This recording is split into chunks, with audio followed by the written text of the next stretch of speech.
When the waters are bitter. In the book of Exodus chapter 3 and verse 10, God told Moses, "Come now, therefore, and I will send thee unto Pharaoh, that thou mayest bring forth my people, the children of Israel, out of Egypt." God explained in verse 18 what the Israelites were to do once they were out of slavery. He told them they were to go 3 days' journey into the wilderness and sacrifice to the Lord their God. In verse 19, God told Moses he knows the enemy will try to stop them. In verse 20, God promises to destroy anything that attempts to stop their worship. In verse 21a, God promises to give them favor, and God promises to give favor to them if they will worship Him. He promised in verse 21b that anyone who will worship Him will not leave His presence empty. These are all wonderful promises. God makes the same promises to you.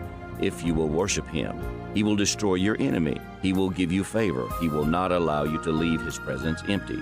In chapter 15, verse 22, the Israelites were now 3 days beyond the Red Sea. They were in the wilderness of Shur, and they found no water.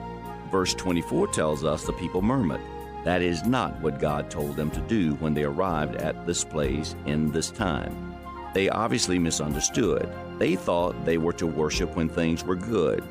God instructed them to worship when they arrived at circumstances that are dry, bitter, and wild.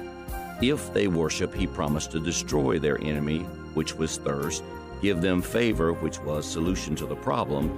They would not leave empty. He will give them water. The promise is the same to you. When the waters are bitter, don't murmur and complain. Worship Him. This has been a microwave message from the Word of God. Please join us for worship at 426 Courthouse Road, North Chesterfield, Virginia, 23236.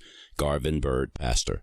If you need prayer or have trouble in your marriage, please call us at 804-350-1250, 804-350-1250. God bless.